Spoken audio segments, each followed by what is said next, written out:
Washington, D.C. We have a better relationship with Turkey, and Turkey's been in many ways much more loyal than other countries that we think would be loyal. So something certainly we consider. It's a great plane. Tonight, NATO's defense pledge. NATO allies agree to $50 billion in defense industry deals, an opening bid to satisfy President Trump's demands on day one of the summit. Trump, meanwhile, warmly embraces Turkey's leadership while keeping the pressure on other allies. We'll get reaction this hour from retired General Ben Hodges, the former commanding general for U.S. Army Europe.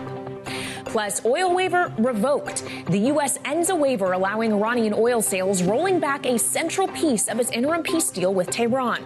The move comes as tanker attacks in the Strait of Hormuz raise new questions over whether the fragile truce can hold.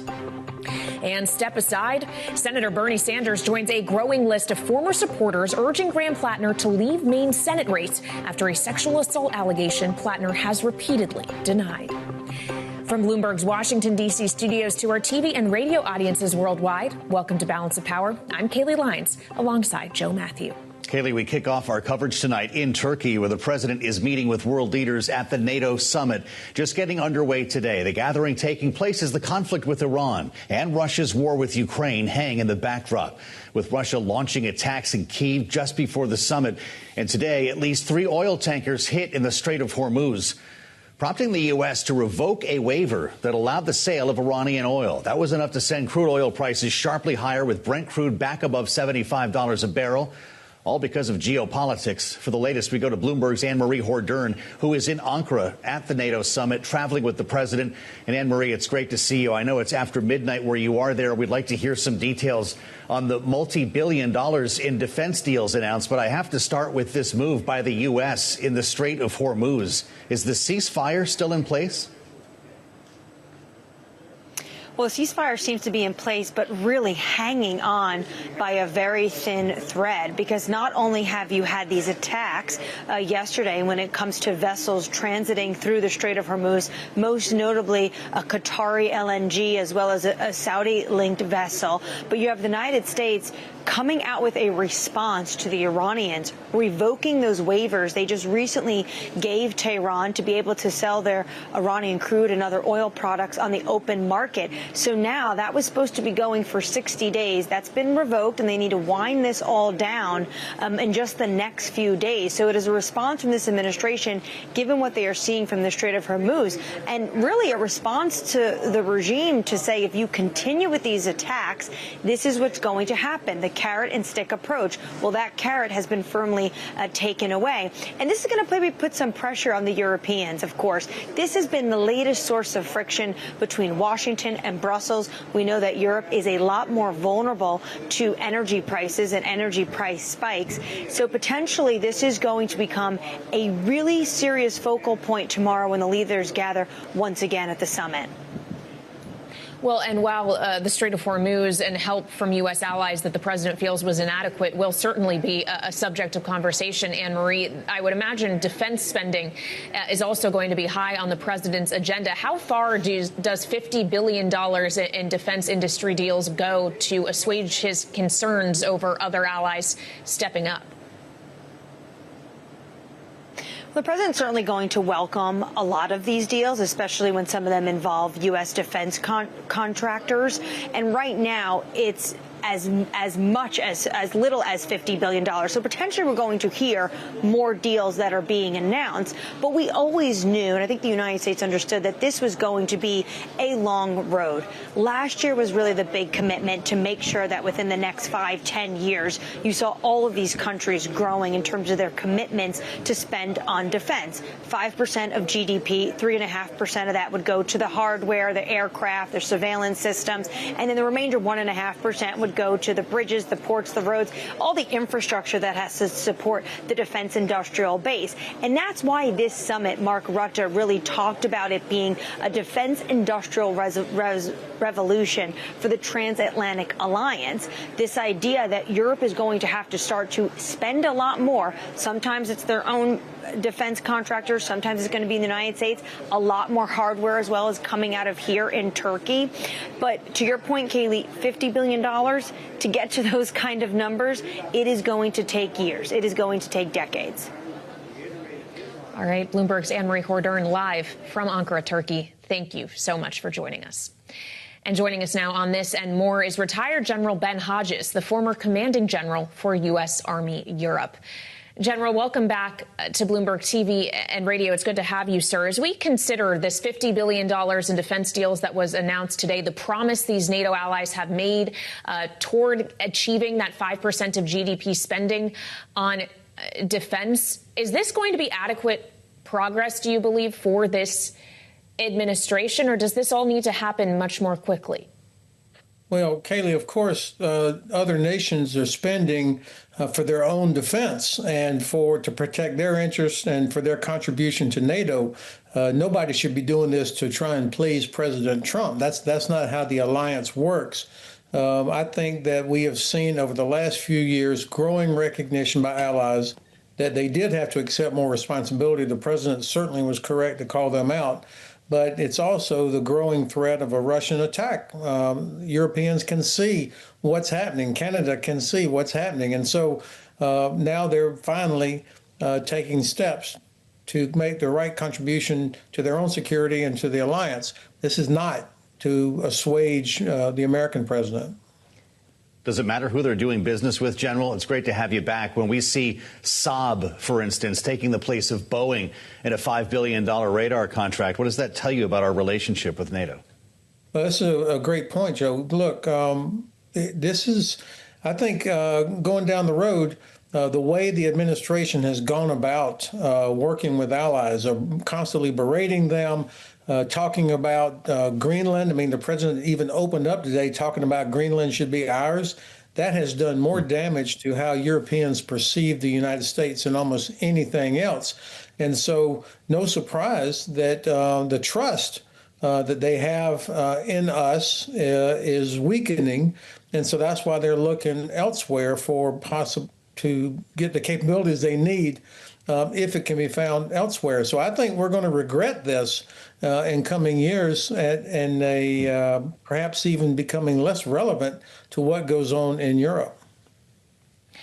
Well, and as we consider that potential erosion of power and influence, perhaps, General, I wonder what you think about the idea of licenses being granted to other countries to produce some of these systems on their own. For example, Patriot missile systems and Ukraine. Is there downside to that for the United States? I see no downside to this. I mean, the way to increase production is to grow your production capacity. And that means if you can do this in Poland or Ukraine or Germany or other countries that can produce to specifications, that's going to be good for the United States, and it's going to be good for everyone that has these capabilities. And there's nothing like Patriot. I mean, others have air defense, missile defense systems. Patriot's best in class. And so why not increase the ability to produce those to scale? Now, Rheinmetall and Lockheed, of course, just announced where Rheinmetall is going to produce Lockheed's ATACMS missile. That's a good example of how you can expand production capacity without hurting American industry. This grows what they're able to do.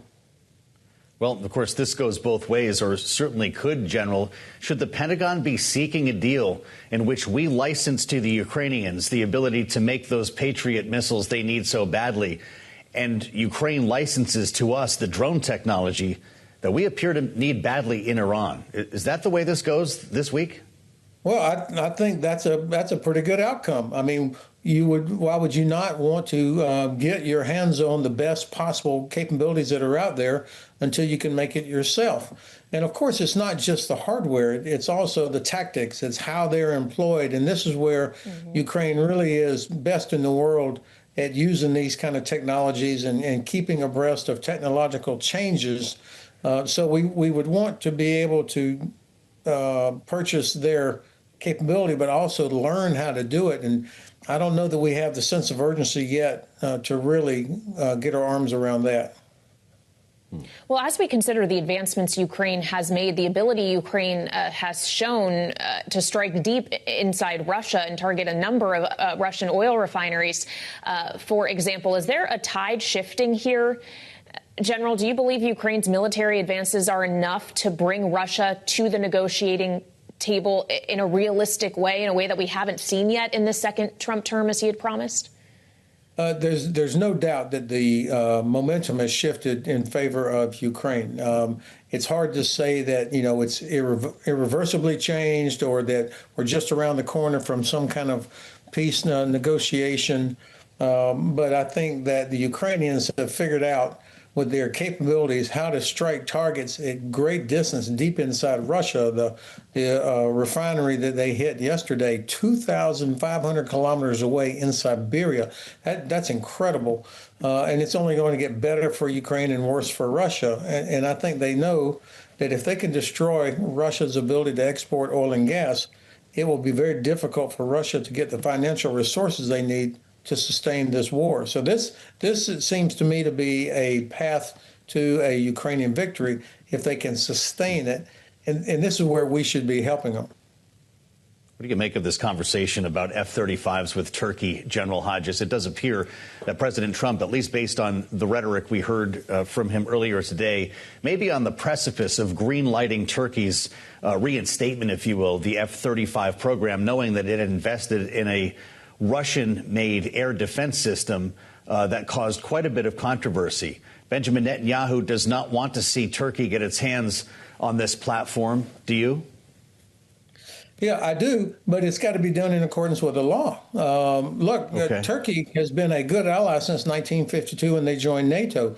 The problem is they made a terrible choice to purchase the Russian S-400, and then that, in accordance with the law, they were kicked out of the F-35 program because you don't want to have one country having the S-400 and the F-35, where you can have the radar of the S-400 learn how to recognize the F-35. So this would be bad for us and everybody else that has the F-35. So if the president is going to break the law by going ahead and approving some kind of sale of F-35s to Turkey, then I think the Congress is going to have to step in. Or Turkey gets rid of those S-400s, and then we can talk about doing this a legal way. General, in our final moments with you, I'd also like to ask you about what has taken place in the Strait of Hormuz, as we've seen an attack on three ships, three separate incidents, which has now resulted in the U.S. Revoking the waiver that had been put in place for Iranian oil to be sold onto the market. I wonder what this says to you about the stability of this ceasefire, of this 60-day negotiating period the U.S. and Iran are engaged in, and if there's a real prospect for a long-term deal at this point in your mind when there clearly is so much volatility remaining. Well, part of the challenge has been the messaging coming out of the White House about what's actually going on. I mean, it's difficult to know what's really happening. And every time the White House announces that, some deal's been made or we're almost there, then Iran sticks their head up and launches a missile somewhere or demonstrates that they still have capability, despite claims about the Pentagon that Iran has been destroyed, obliterated. They have no capabilities. We have total victory. And yet they seem to still have the capability to threaten ships or even attack ships moving through the strait. So until ships captains and insurance companies are confident that they can move through there safely, the strait is going to remain either blocked or at best disrupted. So I think that we're going to have to figure out a way to get it open, obviously, clear of mines. And I think it's going to take allies. And this would be a great outcome for the summit, by the way, if the U.S. and the rest of our allies would agree on absolute total support for Ukraine and allies joining the effort to keep the strait open. With us on day one of the summit, General, it's great to see you. We've been looking forward to it. Ben Hodges, retired General, U.S. Army. We thank you. We turn now to power moves with Bloomberg's Romaine Bostic, who joins live from World Headquarters in New York. Romaine, we've established oil prices up today, interest rates up too, stock index is down. Yeah, the macro a little bit back in focus today, of course, with that jump in oil prices. Obviously, everything going on over in Turkey, but more of a focus right now on what is going on in Iran and a lot of the unresolved issues there. The fact that oil prices creeped up, that sent Treasury yields back up. up, and that actually put a little bit of a damper on stocks. You see that reflected in the S&P 500, which closed down about a half a percentage point on the day. And we should point out that a lot of the sentiment coming into today actually started out overseas, and that largely had to do with tech stocks. Some concerns here about the earnings report that we got out of Samsung, a preliminary earnings report that was phenomenal by any normal stretch of imagination. But we're kind of in this bizarro, topsy-turvy world where you can post a 19-fold increase in profit growth and have your shares sell off. You had a big sell-off in the benchmark Korean Kospi over there in South Korea as a lot of the big chip names, Samsung, SK Hynix, declined. That then fed into a sell-off in Europe, and that fed into a sell-off here in the U.S. with the Philadelphia Semiconductor Index down about 5% on the day. Romaine, I just want to interrupt you briefly. We just got some news from U.S. Central Command on Iran. Forces have begun launching, U.S. forces, a series of what CENTCOM is describing as powerful strikes against Iran to impose, quote, heavy costs for targeting and attacking commercial shipping, crude by innocent civilians in an international waterway. CENTCOM goes on to say in this post on X, the U.S. strikes are in response to Iranian attacks on 3 commercial vessels that were transiting the Strait of Hormuz. Iran's demonstrated aggression was unwarranted, dangerous, and a clear violation of the ceasefire. Of course, we have seen CENTCOM, Joe, respond to similar instances in which there have been Iranian attacks on vessels in the Strait of Hormuz. And once again, U.S. forces are responding, and it very much calls into question the durability of the ceasefire that the U.S. military says has been violated. That's for sure. We were just talking about it with the general here. It was 60 days of a ceasefire, and it's one that has been punctuated by repeated attacks between the United States and Iran. This may be among the more concerted responses that we have seen, though, from the U.S., as opposed to simply going after one ship or one engine room. It's been very proportional so far. The United States is clearly interested in making a point. And we saw the reaction in oil prices today to that waiver being lifted, Kayleigh. This could be another leg up for crude. Yeah, and I wonder, Romaine, if you're still with us, what impact you would expect this to have, knowing to a certain extent the market has been willing to look through volatility when it comes to the U.S. and Iran and try to have faith in the peace process. I guess I just wonder whether or not this time is different if CENTCOM is talking about imposing heavy costs. The bigger issue here, too, and we talk about this, is when we talk about this idea of the sort of the correlation between what we see in oil prices and what we see in equity markets. This just goes back to that inflation story. And it goes back to that interest rate story. You had, of course, that big spike in oil a couple of months ago, up to above $120 a barrel. And then we had this big relief going all the way back down below $70 just last week. And now you have a market that's probably potentially going to have to come in tomorrow and face the prospect that we could see a second straight day of oil prices creeping back up, back above that $70 level. We should point out that while futures right now are settled for the night, we are seeing a lot of activity coming in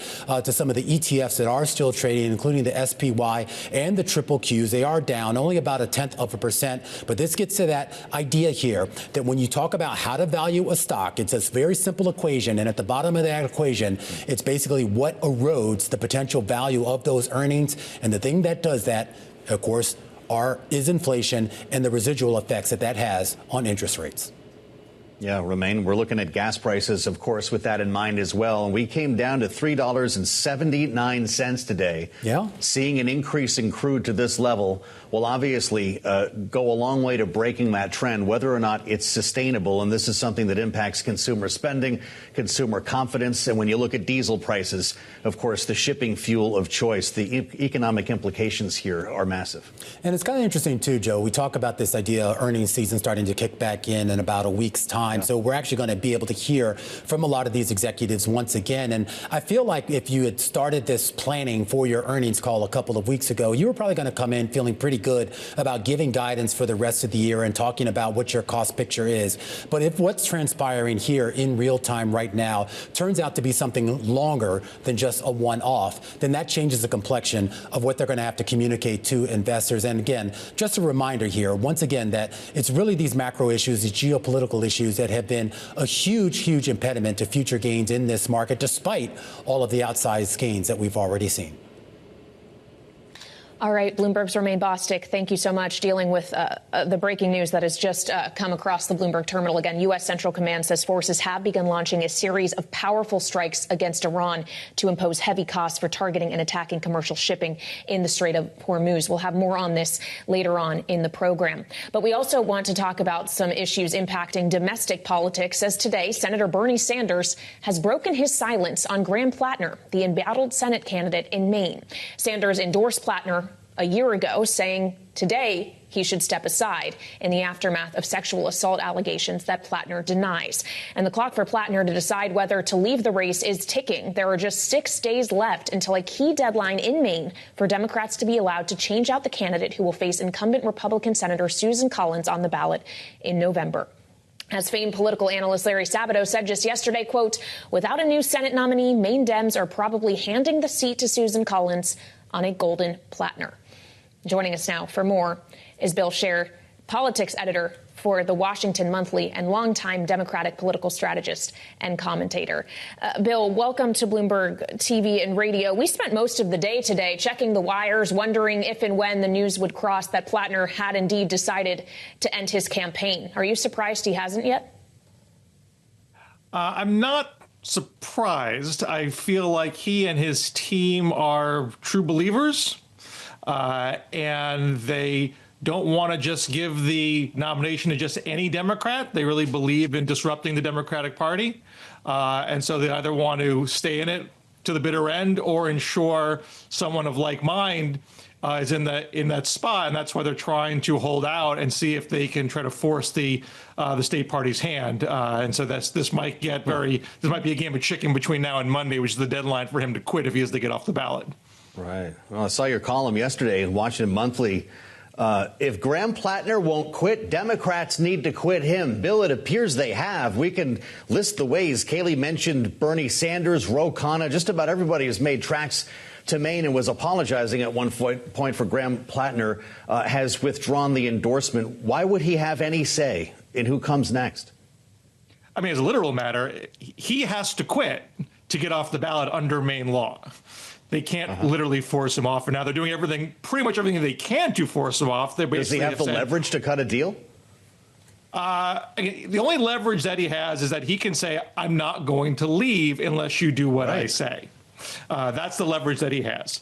The leverage that the rest of the Democrats have is we're not going to give you any money, which is what they basically said. Now, there's one thing that the other Democrats haven't done yet, which is to say, Graham Platner, if you stay on the ballot, we are going to find someone else to run as a write-in. And under Maine law, they have until August 25th to file as a write-in. We're going to find somebody else to get behind and not. So don't think we're going to suck it up if you stay in and say we have no other choice. We do still have a choice. That's the one card that hasn't yet been played yet. Well, so considering Platner's cards is one thing and the decisions that Platner will have to make in the days ahead. But what about the decisions that many Democrats made prior to this in standing by him, not in the face of these specific sexual assault allegations, but in the face of the controversy around his past social media post, his tattoo of a Nazi symbol, allegations of toxic behavior in previous romantic relationships, including the one with the woman who is the victim around these allegations, which, again, he denies. But what does this say about other Democrats who were backing him, Bill?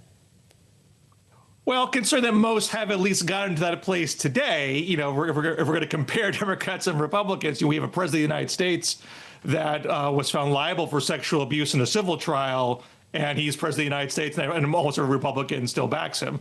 Now, I grant, and I've made this argument myself, I thought Democrats were not being principled in sticking with him up until yesterday because the red flags were really burning your eyeballs.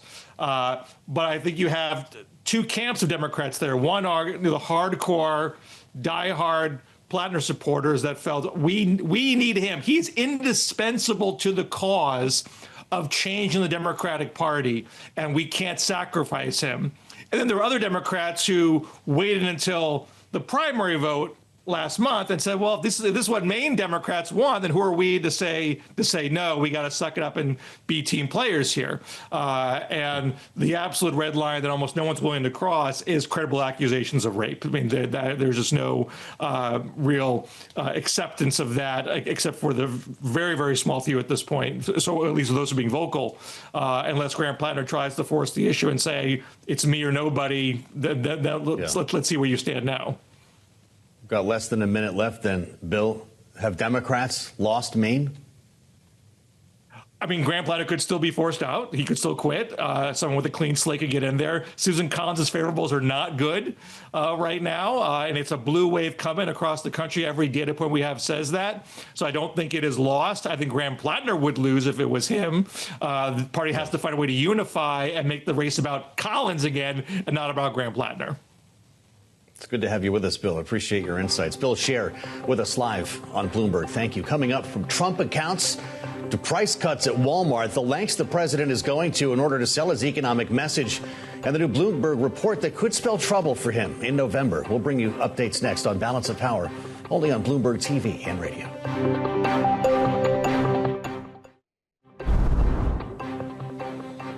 It's Balance of Power on Bloomberg TV and radio. Alongside Kaylee Lyons, I'm Joe Matthew with breaking news we're following this hour.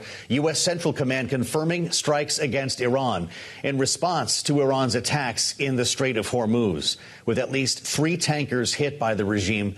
State media reporting explosions now heard in the area, and a statement from Central Command saying, quote, the U.S. strikes are in response to Iranian attacks on 3 commercial vessels that were transiting the Strait of Hormuz. Iran's demonstrated aggression was unwarranted, they write, dangerous, and a clear violation of the ceasefire. Joining us now in the clutch, Jonathan Panikoff, director of the Scowcroft Middle East Security Initiative at the Atlantic Council's Middle East program. It's great to see you back, Jonathan. We're seeing headlines coming from Iran now as well that Tehran will take decisive actions, it says, to protect national interests. Are we back at war this evening? I don't think we're back quite yet, but we're certainly closer than we've been since the MOU was originally signed a few weeks ago.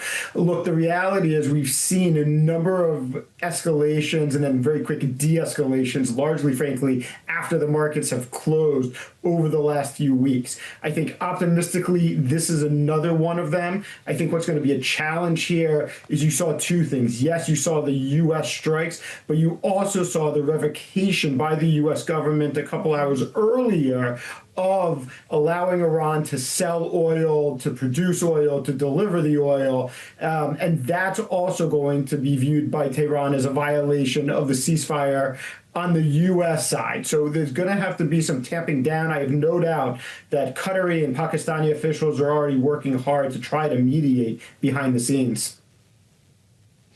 Well, so are either of these 2 sides, the U.S. and Iran, able to extract more leverage via this type of behavior? Does the U.S. show that it isn't bluffing about its willingness to once again strike Iranian targets if necessary, if there isn't adequate progress made in negotiations? Or does that actually just erode the prospects for the peace process overall?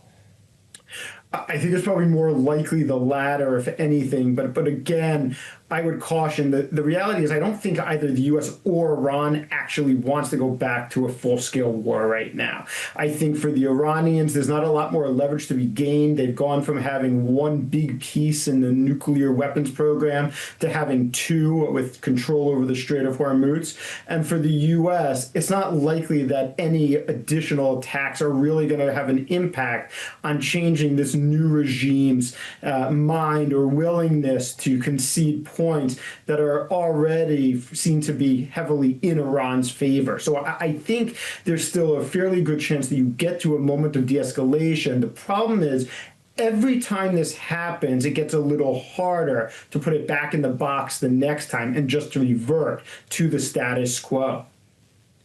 Does this help to ensure that the 60-day ceasefire, Jonathan, if we can still call it that, goes beyond 60 days? The president has already reportedly told his advisors that he's all right if it goes past August 18th, as long as it doesn't result in a massive kinetic action that, to your point, he appears to prefer not to resume. Should we prepare for a much longer period of peace talks if we can Still call them that? Yeah, Joe, I think so. I think, look, that was probably going to happen no matter what. The reality is, after 60 days, the idea that you were going to get to a nuclear agreement, which was the basis for this negotiating period, was very close to zero. The technical requirements, the challenges associated with it, the questions on whether there's going to be a consortium, the questions on the highly enriched uranium, both the 60% in the country and the 20%, all of those were probably going to take more than 60 days.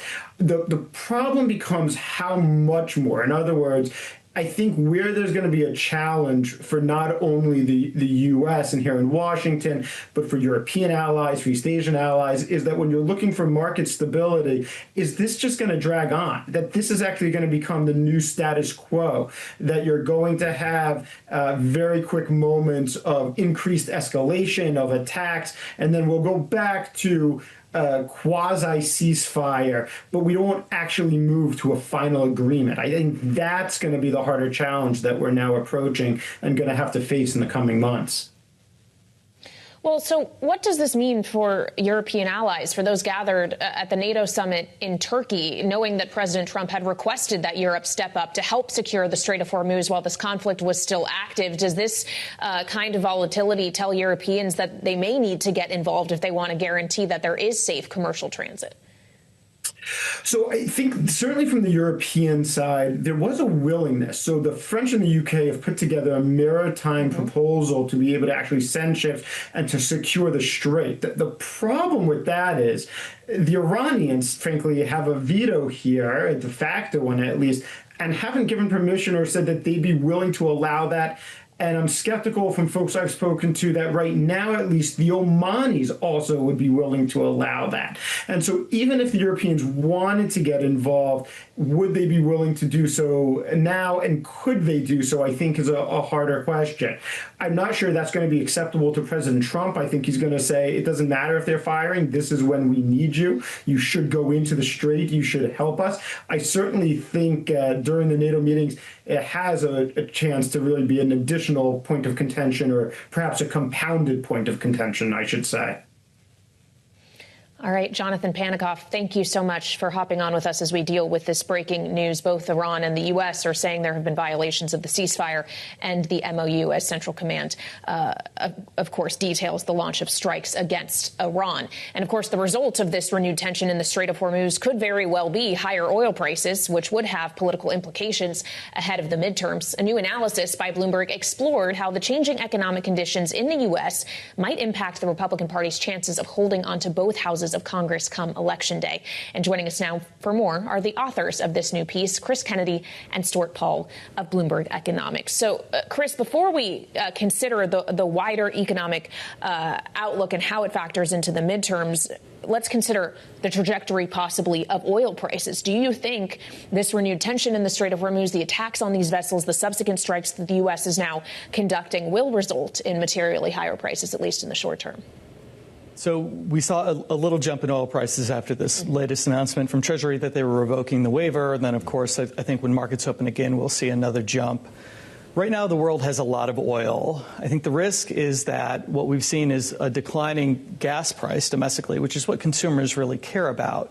Hasn't been declining as much as oil prices. There's still a lot of uncertainty in these oil product markets, and there's still a lot of work to be done to normalize global energy markets. So, yes, I think what we've seen today is that the ceasefire is very fragile, and anything that upends it for a period of time will, of course, put more pressure on global energy markets, especially as these emergency releases start to end, because we are going to run out of these emergency releases sometime in probably late September. You guys have a great piece of work here, Chris and Stuart. I think more broadly, the idea is with the K-shaped economy in mind, as you point out, voter blocs that swung for Trump have been left hanging by his policies. Look no further than working class Americans. 70% supported him, those earning between $30,000 and $100,000 a year. And that is the very working class voter who's impacted most by high gas prices, right? It's interesting, Joe. Those at the lowest end of the income distribution have seen about a 4.8% cumulative inflation since President Trump took office. Those at the upper end of the income distribution, those at the highest income decile, have seen just about a 3.8% cumulative inflation since President Trump took office, illustrating exactly that K-shaped economy that you mentioned. One thing that's actually a little bit interesting beyond that is that it's really those in the middle of the income distribution, those closer to the median household, that have borne the brunt of higher gasoline prices most. We're talking about suburban voters. We're talking about two-car households, those that are commuting more into urban centers. Those who are most at the lowest end of the income distribution are riding the bus. Those at the upper end of the income distribution spend a relatively small share of their income on energy. Those that are suburban voters, those who are relatively high propensity midterm voters, are those who are feeling the most pain, those folks in the middle of the income distribution. Well, so when we consider the costs that these various income distributions are facing, obviously energy costs, Chris, are a large one. But how much of the higher costs individuals are facing are also the direct result of the president's other policies, not just deciding to pursue a hot war in Iran, but his tariff strategy, for example? Yeah, so what we've seen is that certain groups, that the Trump coalition, so rural voters in particular and farming communities, have been really impacted by the most recent trade war, both higher input costs, but then, of course, losing market access, especially to China. And these communities, they're pretty solidly Republican. We wouldn't expect a massive shift away from Trump, but I think the risk, as Stu talked about, is about the propensity to vote, especially in midterms where we see lower turnout. And, we've seen a massive round of redistricting this year. And a lot of Republican districts are now, counting on these rural voters to come out and vote and ensure that Republicans can maintain a majority. Well, so let's connect the dots. I know you guys are both economic specialists, but you love politics too. And the fact of the matter is, as you list in your column, rural communities who voted for Trump hit by tariffs, Hispanic and black men who voted for Trump, Stuart, showing lower labor force participation, young men facing higher unemployment, job growth stagnant in industries traditionally dominated by, yes, men. So what does that mean come November?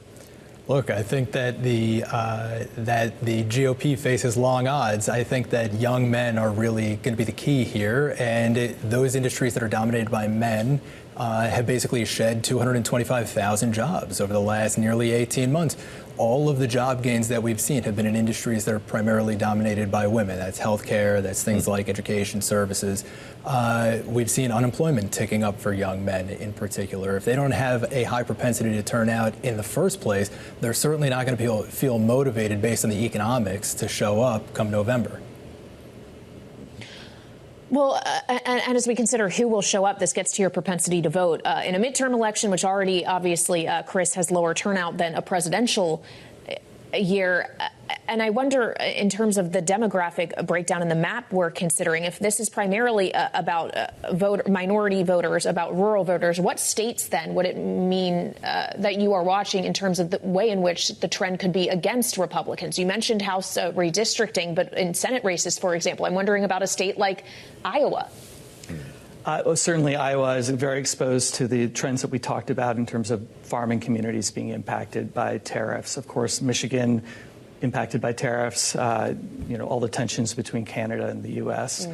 And we've done some analysis of state level races. We do see a lot of disparity between the energy shock. I know Maine, you were just talking about a moment ago, and Maine has slightly better on unemployment, but it's been hit harder by gas prices and inflation for that matter. So, there are a lot of risks. A lot can happen between now and November, but in general, the clock is ticking for these conditions to turn around for Republicans. The clock certainly is ticking as we consider how close we are actually to November. Stuart, what are the economic indicators you're going to be looking for between now and then, knowing that most people, as we understand, have made up their mind, if they have not already now, will have done so by September?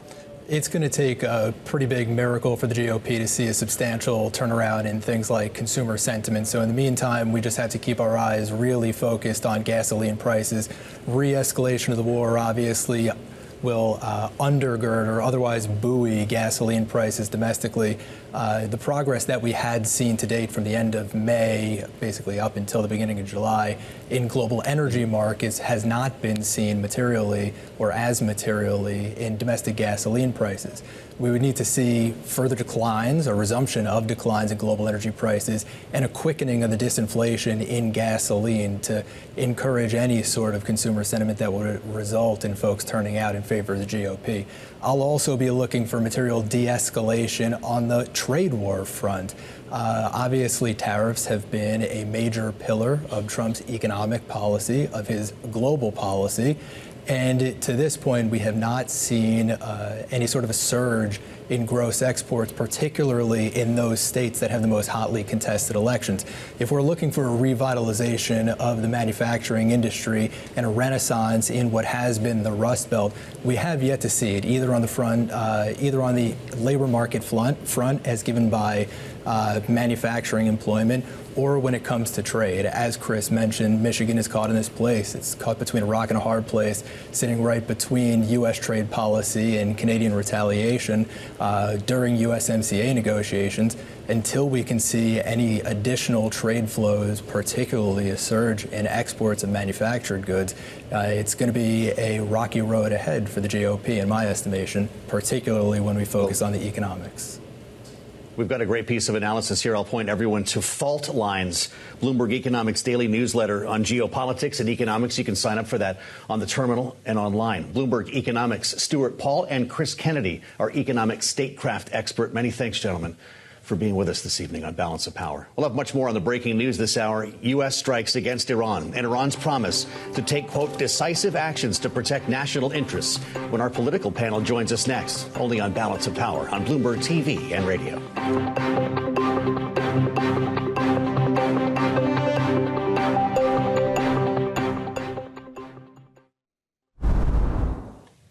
This is Balance of Power on Bloomberg TV and radio. Live from Washington, I'm Joe Matthew alongside Kaylee Lyons with breaking news. The redhead crossed the terminal earlier this hour as the U.S. launches strikes against Iran. CENTCOM saying it was in response to Iranian attacks in the Strait of Hormuz, knowing at least 3 ships have been fired upon over the past 24 hours by Iran. This has set off a cascade of headlines and news, with Iran coming back to the United States to say the U.S. military operations violate the memo of understanding that's currently in place, the backbone of the ceasefire that we're currently operating under. Iran saying that it will take decisive actions to protect national interests. And I'll add a report from Axios just out a short time ago, quoting a U.S. official that targets here by the United States included Iranian air defense systems, coastal surveillance systems, surface-to-air missiles, anti-ship cruise missile sites, drone launch sites, and port facilities. Much more than the tit-for-tat, if that does turn out to be confirmed by CENTCOM, that we have been seeing over the past couple of weeks. And joining us now is our political panel to discuss this and much more from Washington today. Democratic strategist Graham Hodges is with us, the managing director at Bully Pulpit International, alongside Sarah Chamberlain, president and CEO of the Republican Main Street Partnership. It's great to have both of you with us here. And Adam, I'll start with you, having spent time as a spokesperson for the National Security Council in the Biden administration. When you see a response like this, how can we still call this a ceasefire? Oh, ceasefire is dead, without question. This is war. The amount of targets that you're talking about here from CENTCOM is larger than I think anything we've launched in weeks. And there will be a real Iranian response. We can count on that. And I don't see how this doesn't further spin out of control into another real hot war. And that means higher gas prices, higher food prices, higher prices across the board for the American people. And that also means tanking Republican polling numbers, unfortunately, as you want to, because those two things have, as you explained last segment, have moved hand in hand. And so I think the risk for the country is that we are back in another shooting war. I think the risk for the president is that he doesn't convey that clear policy and what he's trying to achieve. Yeah. And Iran gets a vote on how this thing comes to an end. Well, speaking of votes on how this proceeds, didn't the House take a vote on war powers to say that the president couldn't resume kinetic action in Iran? Would you expect pushback to this if it's in response to Iranian aggression, as CENTCOM says? So what passed was Sermon too only. I mean, it was just, there's no real backbone to it. So, no, they won't be able to, they won't kick back. They will continue to But they won't be happy to see this either. They won't be happy, and you'll have some of them that will come out, like Ron Paul probably will come out. Yeah. But the reality is that was just, that vote that didn't have any real muscle behind it. It was ceremonial only, and we're clearly, the ceasefire has ended, and this is a big one today. No one's saying and nobody formally saw this coming. Well, you've got members marching in parades this week. We do. They're on recess. They're trying to get a campaign with some momentum. Does this make it harder? It absolutely will, because I do agree with that. I mean, you've got some problems here. Yeah. The gas prices, they need to come down. I mean, the food prices need to come down. That's what we're counting on is cost of living for people coming down. And if we are back into this, they won't come down, and it will be tough come November for a lot of the members of Main Street. Yeah. One thing Sarah was alluding to that I think is right, that the vote on the War Powers Act is largely ceremonial. The president wasn't going to do anything with it. The real test comes on the funding. Yeah. And we talked about this before, how Republicans vote on a bigger blank check for the president. Supplemental request. On the supplemental request to the tune of, they're asking for almost $1 trillion, right? That is going to be an even more politically perilous vote for the Republicans. And the Democrats have been clear that this does nothing to help keep Americans safer, and it does nothing to make their lives more affordable. And that is the plank that the Democrats have been running on for the last several months, and this just gives them another arrow in the quiver. And in this legislation, we won't get any Democratic help. No. And the Republicans were already a bit dysfunctional. We have seen that. And realistically, we only have 24 days left in Washington in legislative days until the election. Yeah. And look at everything we're facing. Now we've got this. We have government shutdown potentially in September. I mean, there's a lot coming at us, and we have to unite the Republican Party. The Senate's fine. I'm concerned about the House, because we do have some House members that have been defeated in their primaries and are kind of rogue voters. I mean, they don't have to vote with the Republican Party anymore. So this is a problem. Well, as you say, the Senate's fine. Maybe Republicans are feeling more confident about their chances of retaining the Senate if Maine may be off the table for Democrats. Graham Platner, of course, is still in this race. He has until Monday to decide if he wants to drop out in the face of these sexual assault allegations at him, which he denies. The clock is ticking here, but I wonder if, even if he does drop out of the race, if you think that this is able to be recovered by the Democratic Party. I think it is able to be recovered because of the fundamentals in the race. And look, Graham Platner, time is well past. He should not be the nominee. He will not be the nominee. And I think Susan Collins has real weaknesses with the voters in Maine. And the key is for Democrats to unite around someone who can bring parts of that coalition together. There's been talk about who is that? Well, there've been talk about some of the candidates who ran for governor as another potential alternative. There's a state senator who was also on that list. I think someone who has run statewide or who has been on the ballot before, who's been tested, especially coming after this controversy with Graham Platner, you can say, okay, this person, the scandals should be relatively clean. And, oh, by the way, Susan Collins still voted to confirm Brett Kavanaugh, and the gas prices are still higher than they should be, and food is higher than it should be. That, to me, is where we get to ultimately in this campaign. This was already an uphill climb. It is an uphill climb for Democrats. For Democrats, because Collins, every time they think they've got her, she gets reelected. Lucy with the football. She is Maine through and through. Yeah. But the reality is, he's in the driver's seat. It is up to him. He can choose to get out, or he can choose to stay in. If he stays in, clearly he won't lose. He will lose, obviously, if he stays in. But this is up to him. He makes the decision by July 13th. If he wants to be a martyr, he can go down and he can have that hang on his hat. And, he'll own the consequences of what that means for the people of Maine that he said he cares about. What's he hanging around for, though? Does he want to make a deal? Publicity. He wants to anoint the next. I think he wants to have some. This isn't politics. Isn't he out of juice? You've got no leverage for that. But politics is about wherever you can find leverage, right? Trying to exert that leverage. And so, it is shouldn't not surprise anybody that he wants someone who he thinks carries his mantle to seize that. Boy. I think the key for the Maine Democratic Party and for the Democrats in the Senate campaign arm is to find someone who is actually electable statewide who can make a compelling case against Susan Collins. But then you have to get him to accept that person. I think he's lost so many of his allies that he knows he doesn't want to die and that he'll be that martyr. Yeah. I think the best thing for him is if there's someone who gets elected and Susan Collins loses. Well, I would tell you, I'd rather be Susan Collins right now than the Democrats. So we agree. We do. Should Democrats have turned and run when the tattoo first emerged? When you look back on this? I mean, we are in this moment where Like, you are looking for candidates who have that authenticity and who can connect with people. And clearly Janet Mills was not doing that. And the voters of Maine, it was all public. And the voters of Maine decided that they wanted him as the nominee. I don't think he should have been the nominee. That's where we are. We got to get a better alternative. All right. Adam Hodge and Sarah Chamberlain, our political panel this evening. Thank you so much. And of course, you can find more coverage in the Washington Edition newsletter on the terminal and online. And we'll see you back here tomorrow on Bloomberg TV and radio.